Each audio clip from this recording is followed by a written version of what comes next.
어떤 분과 상담을 하고 있는데 그분이 감정이 격해지자 자기도 모르게 상황을 설명하다가 욕이 막 튀어나오기 시작했습니다. 저는 그 말을 듣다가 조용히 눈을 감고 기도를 했습니다. 제 모습을 보고 그분이 깜짝 놀라서 어머 목사님 죄송해요. 제 모습이 이래요. 실망하셨죠?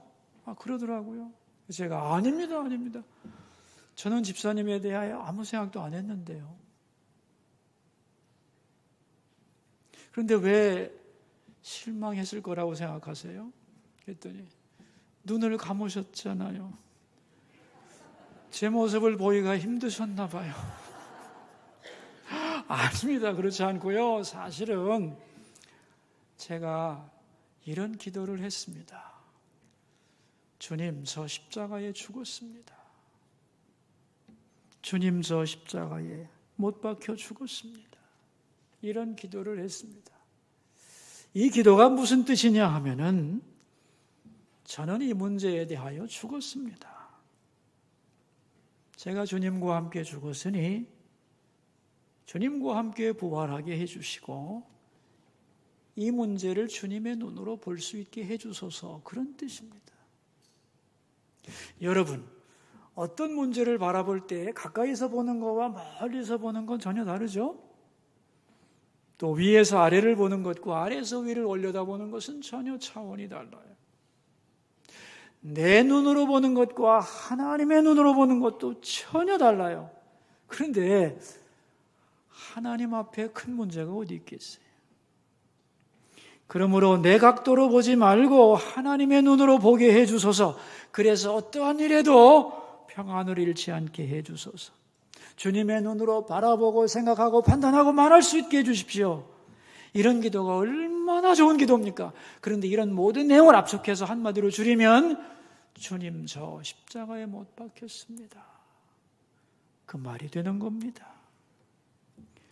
그러니까 집사님도 어떤 문제 앞에서 바로 반응하지 마시고 그 순간 내가 십자가에 죽었습니다 이렇게 고백하시고 그 문제와 나와의 관계를 일단 끊어버리고 그 문제에 주님이 개입하시도록 도움을 요청하면 완전히 새로운 각도로 접근할 수 있습니다.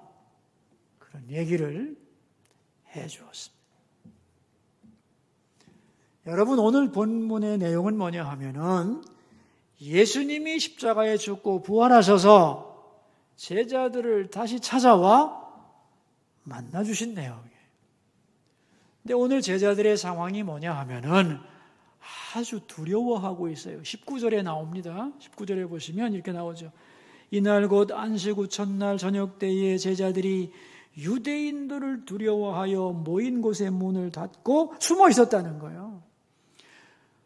로마의 권세가 시퍼렇게 살아있죠. 유대인들이 기독교인들을 핍박하죠. 두려워 숨어 있는데 예수님이 일부러 찾아오셔서 제자들에게 말씀을 하셨다는 거예요. 무슨 말씀을 하셨나? 압축하면 설교 제목입니다. 읽어봅시다. 믿는 자가 되라 그랬더니. 자, 여러분, 그렇다면 믿는 자가 된다는 말이 무슨 소리입니까? 아니, 더 근본적으로 예수를 믿는다는 말이 뭐예요? 어떤 분이 여러분에게 질문을 했다고 합시다. 당신 교회 다니지? 예수 믿지? 예수 믿는다는 게 뭐야? 라고 질문한다면 여러분은 어떻게 대답을 하시겠어요? 그래서 예수 믿는다는 의미가 뭔가를 내가 먼저 정확하게 이해를 해야 됩니다. 그래야 혼동이 없어요. 그리고 다른 사람들에게 설명해 줄 수 있어요. 그래서 오늘은 예수 믿는다는 의미가 뭐냐를 세 가지로 설명을 하려고 해요. 이 말씀을 듣는 가운데 내 신앙은 어떤 단계인가? 어떻게 하면 내 믿음이 성장할 수 있는가? 내 신앙의 문제점은 뭔가를 점검하는 계기가 되기를 바랍니다. 자, 먼저 이 믿음이란 말이 있는데 이 믿음이란 뭐냐? 믿음을 크레도라고 부릅니다. 라틴어로 크레도, 이 믿음인데 이 크레도란 말은 두 단어의 합성어예요. 가르디아, 심장, 마음이라는 얘기예요. 하트에다가 노래, give, 준다는 뜻이야. 그러니까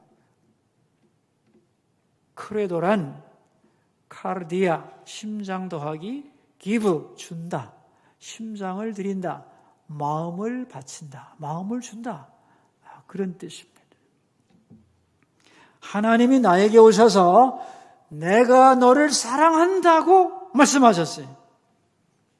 하나님의 마음을 우리에게 준 거예요.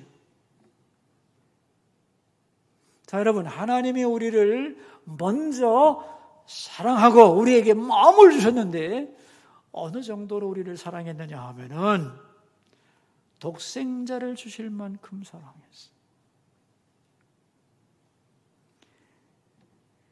십자가를 통해 나타난 그 하나님의 사랑을 인정하고 받아들이는 것, 그게 예수를 믿는 거예요. 맞죠? 대부분의 사람들은 이것이 예수 믿는 전부라고 생각하는데 틀렸습니다. 이건 완전한 믿음이 아니에요. 왜냐하면 사랑이란 상호관계이기 때문입니다. 사랑이란 일방적인 것이 아니라는 거예요. 내가 당신을 죽도록 사랑합니다. 그런다고 해서 그 사랑이 완전한 것이냐? 아니에요. 그럼 어떻게 해야 사랑이 완전해지느냐? 그 사랑을 내가 받아들이고, 그렇군요. 당신이 나를 그렇게 사랑하는군요. 하고 이제는 그 사랑에 대한 리스폰스, 응답으로 이제는 나도 당신을 사랑하고 당신만을 사랑하겠습니다. 라고 고백을 해야만 그 사랑은 연결이 되는 거예요. 완전해진다. 그런 뜻입니다. 맞죠? 왜? 사랑은 항상 상호관계적이기 때문에. 그렇다면 여러분 한번 생각해 보세요. 당신이 나를 사랑한다고요? 좋아요. 받아들이겠어요. 그러면서 나는 내 하고 싶은 대로 다 하고 내 좋아하는 사람 다 좋아하고 산다면 그것은 사랑을 받아들인 거예요? 안 받아들인 거예요? 안 받아들인 거예요. 성립하지 않는 거예요. 근데 많은 그리스도인들이 믿음을 오해해요.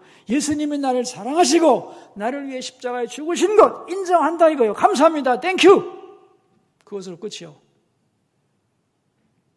그것은 온전한 믿음이 된다 안 된다? 된다 안 된다? 안 되는 거예요. 왜? 주님과 나와의 상호관계가 형성되지 않았기 때문에.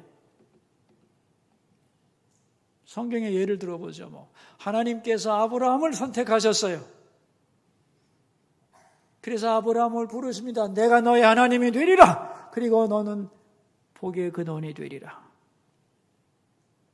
하나님이 아브라함을 선택했다는 것은 아브라함에게 하나님의 마음을 주겠다는 거예요. 그래서 아브라함은 이제 하나님으로 너의 마음을 채우는 사람이 되라는 거예요.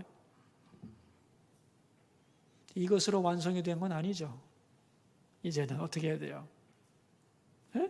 아브라함이 아멘, 하나님, 저도 하나님을 사랑하고 따르고 순종하고 하나님만 섬기겠습니다. 아멘. 이렇게 응답을 해야 되는 거예요. 성경을 잘 살펴보면 재밌어요. 아브라함도 하나님을 믿기로 선택하기 전에는 다른 많은 것을 의지하고 사랑했어요. 세상을 사랑하고 돈을 사랑하고 예쁜 아내를 사랑하고 본토, 친척, 아비집을 사랑했어요. 그것을 의지하고 살았어요. 그것이 나에게 기쁨과 행복을 준다고 믿었던 거예요. 그런데 하나님이 내가 너를 불렀다는 말을 듣고 선택했다는 말을 듣고 이제 그렇다면 저도 하나님만 섬기며 따라가겠습니다. 그렇게 고백을 했던 거예요. 그래서 하나님과 아브라함이 언약을 이루게 되는 거예요. 언약 관계, 특수 관계로 들어가게 된다. 그런 얘기죠. 그러니까 하나님이 아들을 주실 만큼 나를 사랑하신다는 것 얼마나 좋아요. 그걸 받아들이고 거기서 끝나면 안 된다는 거예요. 나도 그 사랑에 응답하여 주님 외에는 다른 신이 없다고 고백하는 것, 주님만을 섬기고 따르겠다고 결심하는 것, 그것이 바로 예수를 믿는다는 첫 번째 의미예요. 이 첫 번째 의미에서부터 오류가 생기면 안 돼요. 이건 마치 뭐와 같으냐? 결혼식과 같은 거예요. 여러분, 결혼은 일방적인 사랑으로는 안 되는 거예요. 그 사랑에 대한 상대의 분명한 고백과 의지와 결단이 있을 때에 둘은 부부로 굳게 결속이 되는 겁니다. 주님과 우리의 믿음도 그렇다는 거예요. 하나님의 사랑에 대한 우리의 전적인 신뢰와 고백이 있어야만 예수 믿는 거다. 아멘. 첫 번째 예수 믿는다는 의미예요. 자, 두 번째. 그런데 자, 결혼은 했어요, 이제. 결혼했다고 다 끝나는 거냐? 아니에요. 결혼으로 다 끝났다면 무슨 문제가 있겠어요, 그죠? 결혼으로 다 끝이 아니에요. 계속해서 관계가 깊어져야 하고 하나가 되는 작업을 해나가야 되는 거예요.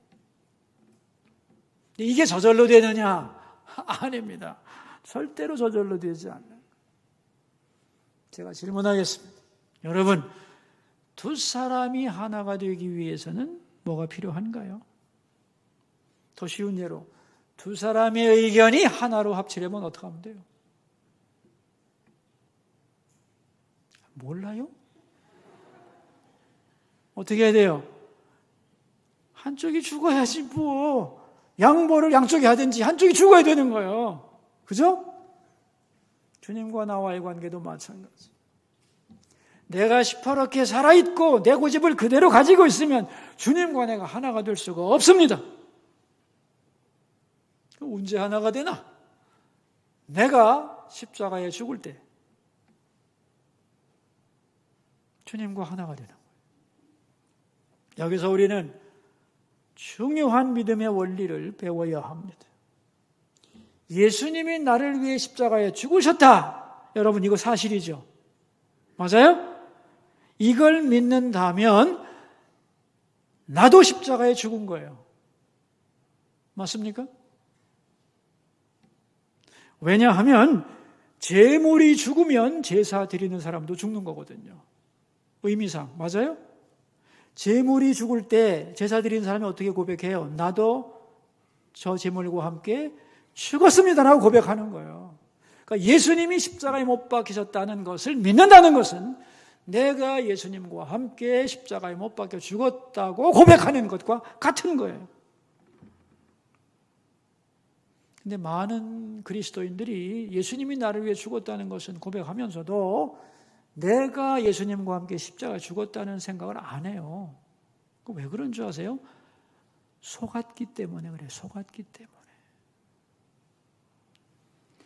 내 현실적인 모습만 바라보기 때문에 그래요. 나는 예수님이 나를 위해 죽었다는 것을 아는데 내 현실을 보면 옛날과 똑같고 똑같이 나쁜 짓하고 나쁜 생각하고 음란한 생각하고 욕심 가지고 살아가는데 내 모습을 보니 변한 것 같지 않아. 죽은 것 같지 않아. 그래서 내가 살아있다고 생각하는데 천만에 법적으로 실존적인 의미에서는 이미 십자가에서 우리는 죽었다 안 죽었다? 죽은 거예요. 체험이 없는데요. 여러분, 체험이 먼저가 아닙니다. 고백이 먼저예요. 나는 예수님과 함께 십자가에 못 박혀 죽었습니다. 라는 고백을 하면서 어떻게 되는 거냐? 체험을 하게 되는 거예요. 그 다음에 체험을 하게 되지. 그런데 여러분, 예수님이 죽은 다음에 뭐 하셨죠? 부활하셨죠. 죽음의 결과는 십자가 안에서 죽으면 결과가 뭐냐면 반드시 부활이에요. 부활해서 예수님은 어디로 올라가셨죠? 하나님 우편으로 올라가셨어요. 그러므로 내가 십자가에 죽었다고 고백하게 되면 내 마음을 예수님이 가지고 어디로 올라가느냐? 부활하셔서 하나님 우편으로 가지고 올라가세요. 그래서 이제부터는 부활의 각도에서 생각할 수 있어요. 하나님의 눈으로 예수님의 마음으로 바뀌는 거예요. 그러니까 내가 십자가에 죽었습니다라고 고백하기 전에는 내 생각이 살아있는 거예요. 그런데 내가 십자가에 죽었습니다라고 진정으로 고백하는 순간에 내 생각은 죽어서 예수님 안에 들어가고 예수님의 부활하심과 함께 십자가 하나님 보좌에 올라가서 부활의 관점으로 다시 새롭게 볼 수 있는 눈이 열리게 되는 거예요. 이게 십자가의 신비예요. 그러니까 어떤 문제에 대하여 하나님의 뜻을 알기 위해서는 맨 먼저 뭘 해야 되느냐? 내가 십자가에 죽었다는 걸 고백해야 돼요. 아멘입니까? 예를 들면 자녀 문제가 있습니다. 이 자녀 문제만 나오면 부모님들은 애가 끌어. 애가 이렇게 돼야 되는데 저렇게 해야 되는데 사랑이 많아가지고 내가 내 자녀를 유학 보내고 싶은데 하나님의 뜻은 무엇인가 풀려지면 좋겠는데 문제가 풀리지 않아서 고민하고 있어요. 그런데 여러분, 이 자녀 문제에 대해서도 하나님의 뜻을 정확히 알려면 맨 먼저 뭘 해야 되느냐? 하나님, 내가 자녀 문제에 대하여 십자가에 죽었습니다. 이걸 고백해야 돼요. 나는 이 문제에 대하여 십자가에 죽었다는 걸 고백해야 돼요. 그럼 십자가에 죽었다는 말의 실존적인 의미는 뭐냐 하면은 내가 그 아이를 향하여 가지고 있는 소원은 그대로 있지만 그 문제가 이제 나를 지배하지 못하게 만든다는 뜻이에요. 왜냐하면 내가 내 자녀를 사랑하지만 하나님이 나보다 내 자녀를 더 사랑하시고 내가 내 자녀를 향한 계획을 가지고 있지만 내 자녀를 향한 하나님의 계획이 내 계획보다 더 중요하다는 거예요. 그리고 하나님께서 지금 내 생각과 다르게 그 아이를 향하여 뜻을 가지고 계신다 할지라도 나는 그 뜻에 따라서 불평하지 않고 주님의 뜻을 따르겠습니다. 그래서 내가 원하는 대로 되든 되지 않든다는 하나님 앞에서 감사하고 평강을 잃지 않겠습니다. 이걸 유지하는 거예요. 이게 자녀에 대하여 죽는다는 의미예요.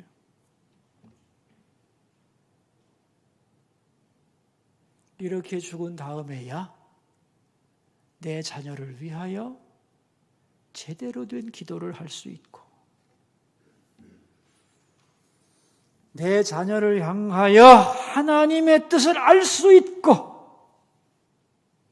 내 자녀를 향한 하나님의 뜻을 이루어가는데 내가 방해물이 되지 않을 수 있고 내 자녀를 향한 하나님의 뜻이 이루어지는데 내가 조력자가 될 수 있는 겁니다. 그래서 결국 내 자녀를 향한 하나님의 뜻이 성취되게 할 수 있는 거예요. 여러분, 이 원리는 항상 활용해야 되는 거예요. 예를 들면 내 남편을 도대체 어떻게 해야 되나? 이 사람에 대해서 하나님의 가지고 계신 뜻이 뭔가? 내 남편 어떻게 해야 되지? 그럴 때 맨 먼저 할 게 뭐라고 그랬어요? 네? 그렇습니다. 주님, 저는 제 남편에 대하여 이미 십자가에 죽었습니다. 이렇게 고백해야 돼요. 이런 고백하는 아내를 둔 남편은 행복하겠죠? 그런 거예요, 원래가. 그래서 내가 십자가에 대하여, 십자가에서 어떤 문제에 대하여 죽었다고 고백할 때 하나님이 주시는 마음이 뭐냐? 평강입니다. 평강. 뭐라고요? 평강. 그래서 21절에 보시면 이렇게 나와요. 21절. 예수께서 또 이르시되 너희에게 평강이 있을지어다. 이 평강이 언제 있느냐는 거예요. 내가 죽었을 때 있는 거예요. 그러니까 내 생각이 시퍼렇게 살아있을 때는 평강이 없습니다. 항상 내 뜻대로 안 되면 마음이 부글부글한 거죠. 열받는 거죠. 흔들리는 거죠. 십자가에 내가 죽었음을 고백하고 하나님께 맡겨드리고 주님의 눈으로 바라보기 시작할 때 평강이 찾아오는 것이.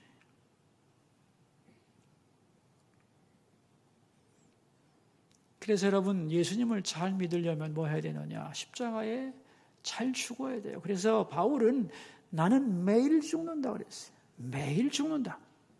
매일이 아닙니다. 순간순간 사건마다 언제나 십자가에 죽는 연습을 잘 해야 예수를 잘 믿을 수 있는 거예요. 이게 죽지 않아서 이제 신앙이 성장하지 않고 예수님과 하나됨을 이루지를 못해요. 제가 어릴 때 다니던 시골 교회에 그 목사님 댁에서 닭을 길렀습니다.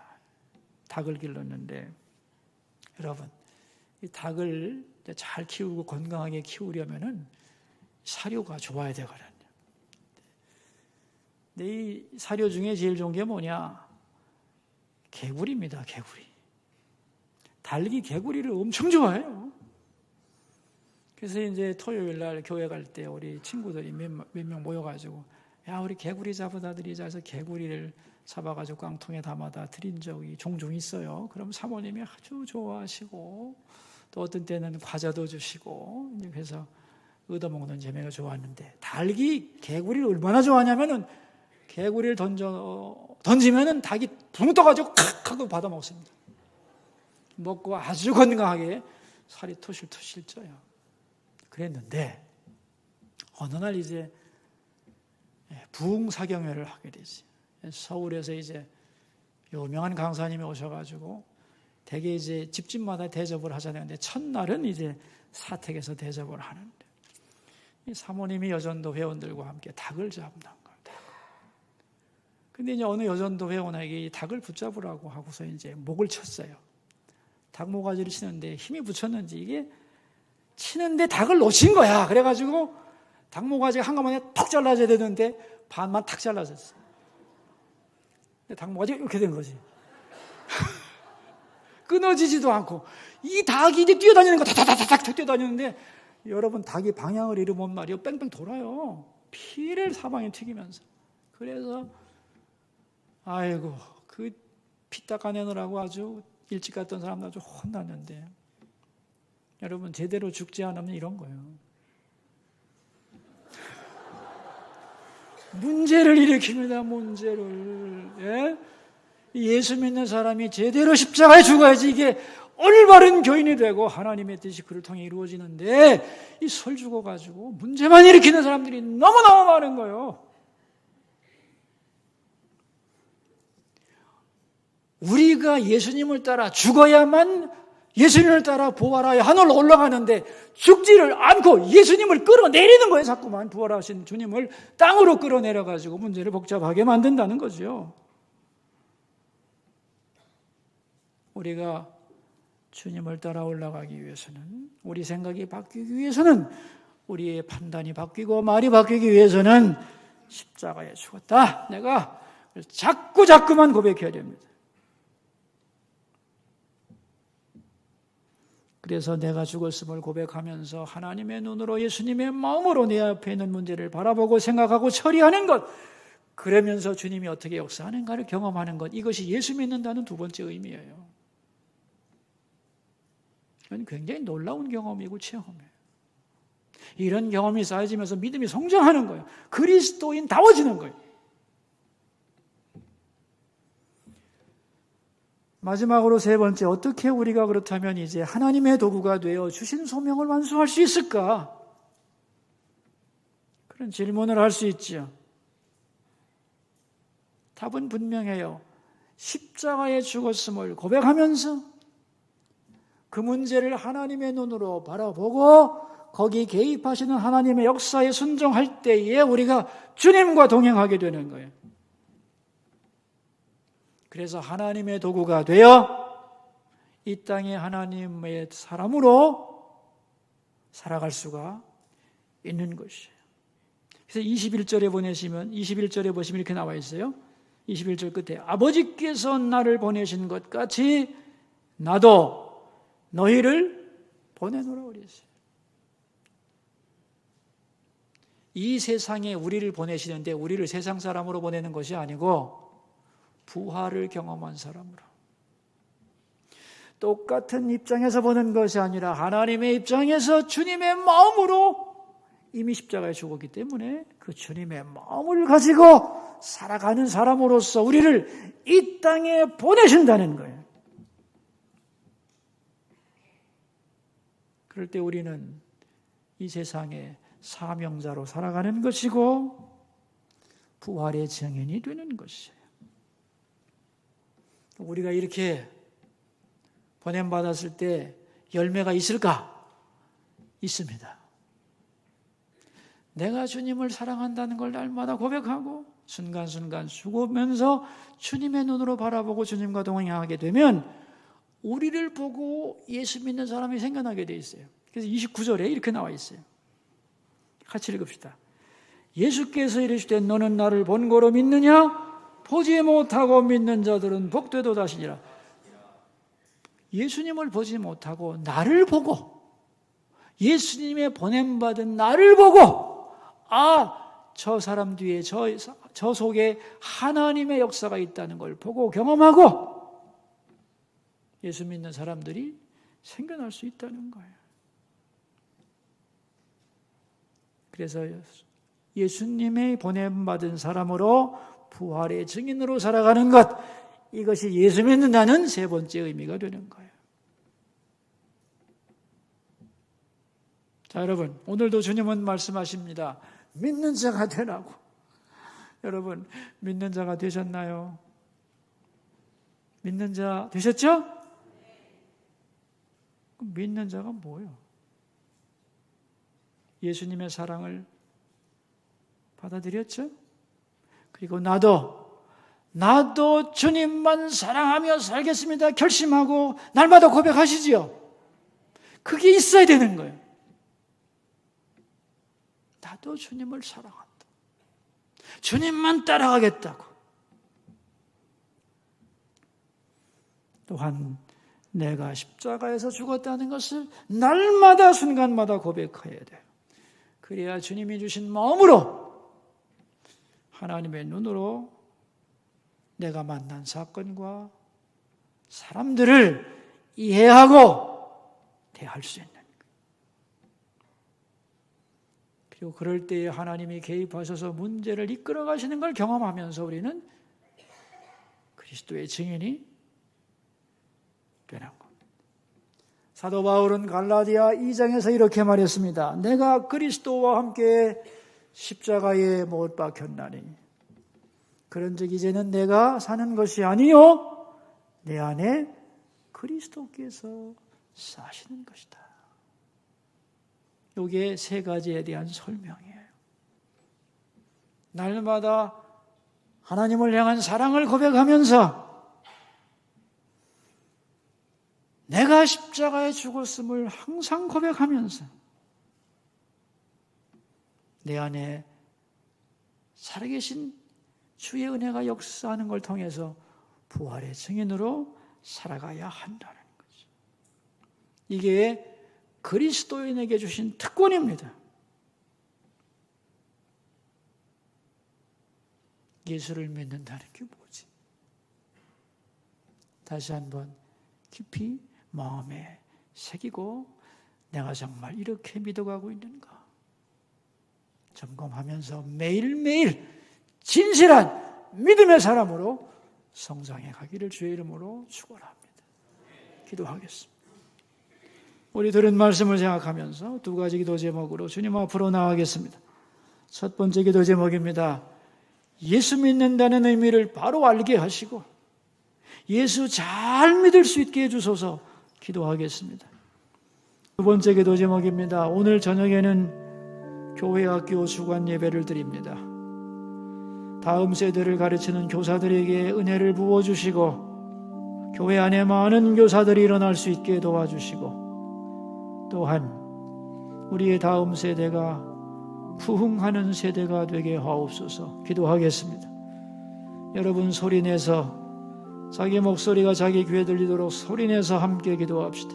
사랑하는 하나님 아버지, 우리가 예수 믿는 행복한 사람이 되었는데 예수 믿는다고 말은 하면서도 제대로 믿지를 못하고 개념도 성립되지 못해서 너무나 혼란될 때가 많습니다. 오늘 예수 믿는다는 의미를 바르게 가르쳐 주셔서 감사하고 정말 주님, 예수 잘 믿는 인생 우리 각자가 되게 해 주옵소서. 존귀하신 예수님의 이름으로 기도하옵나이다.